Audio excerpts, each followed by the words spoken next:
To సమర్థ Bharat educational channel. Education ఫీల్డ్లో ఉన్న లేటెస్ట్ అప్డేట్స్ని ఎప్పటికప్పుడు మీకు అందిస్తున్న సమర్థ భారత్ ఛానల్ని ఆదరిస్తున్న మీ అందరికీ మా ధన్యవాదాలు. ఇప్పటి వరకు మన ఛానల్ని మీరు సబ్స్క్రైబ్ చేసుకోకుండా ఉంటే ఖచ్చితంగా సబ్స్క్రైబ్ చేసుకోండి. సబ్స్క్రైబ్ చేసుకోవడమే కాకుండా పక్కనే ఉన్న బెల్ ఐకాన్ని ప్రెస్ చేశారంటే ఎడ్యుకేషన్ ఫీల్డ్లో మనం ఇస్తున్న లేటెస్ట్ న్యూస్ ఇన్ఫర్మేషన్తో పాటు కెరియర్ గైడెన్స్కి సంబంధించిన ఇన్ఫర్మేషన్తో పాటు వర్క్ ఫ్రమ్ హోమ్ జాబ్స్ కానివ్వండి, కార్పొరేట్ స్కాలర్షిప్స్ కానివ్వండి, మరియు స్టూడెంట్స్కి ఎంతగానో ఉపయోగపడే ఇంటర్న్షిప్ సంబంధించిన ఇన్ఫర్మేషన్ ఏదైతే ఉందో అదంతా కూడా మీకు నోటిఫికేషన్ రూపంలో వస్తుంది.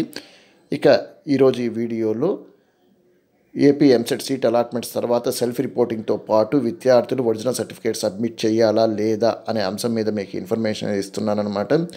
మనకు విద్యార్థులు ఎవరు కూడాను కాలేజీల్లో original certificates final phase counselling అయ్యేంత వరకు ఇవ్వవలసిన పని లేదు, సబ్మిట్ చేయాల్సిన పని లేదు. ఒకవేళ ఒరిజినల్ సర్టిఫికేట్స్ అడిగినా మీరు జస్ట్ చూపించి వెనక్కి తీసుకోవచ్చు అంతే అనమాట.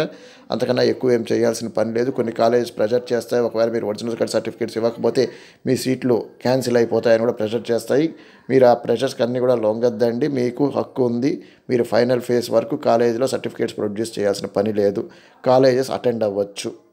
అంతేకాకుండా విద్యార్థులకు ఎవరికైతే ఫీజు రీయింబర్స్మెంట్ ఉండదో వాళ్ళు కూడా fees final phase seat allotments అయ్యేంత వరకు కూడా మీరు ఫీజు కట్టాల్సిన పని లేదు. ఫైనల్ ఫేజ్ సీట్ అలాట్మెంట్స్ అయిన తర్వాత మీరు ఫీజెస్ అనేది మీకు ఇచ్చిన డేట్ లోపల కట్టాల్సిన అవసరం ఉంటుంది. ఇక ఫీజు రీయింబర్స్మెంట్ ఉన్న విద్యార్థులు ఎవరైతే ఉన్నారో వాళ్ళైతే మాత్రం ఏ అమౌంట్ కట్టాల్సిన పని లేదు. వాళ్ళు కడితే హాస్టల్ ఫీజు మాత్రం కట్టే అవకాశం అనేది ఉంటుందన్నమాట. అంతకన్నా ఎక్కువ కట్టే పని అనేది లేదు. అది కూడా మీరు వీలైనంత వరకు ఈ ఫైనల్ ఫేజ్ సీట్ అలాట్మెంట్స్ అయిన తర్వాతే కట్టండి అనమాట. సో ఈ మరిన్ని అప్డేట్స్ ఇంకేదైనా మన ఛానల్ నుంచి కావాలనుకుంటే ఖచ్చితంగా నోటిఫికేషన్ బటన్ నొక్కండి. ఇంకేదైనా డౌట్స్ మమ్మల్ని నేరుగా అడగాలనుకుంటే డిస్క్రిప్షన్లో టెలిగ్రామ్ గ్రూప్ లింక్ అనేది ఇస్తున్నారు, మీరు నేరుగా కూడా అడగచ్చు అనమాట. సో థ్యాంక్స్ ఫర్ వాచింగ్ సమర్థ భారత్ ఎడ్యుకేషనల్ ఛానల్.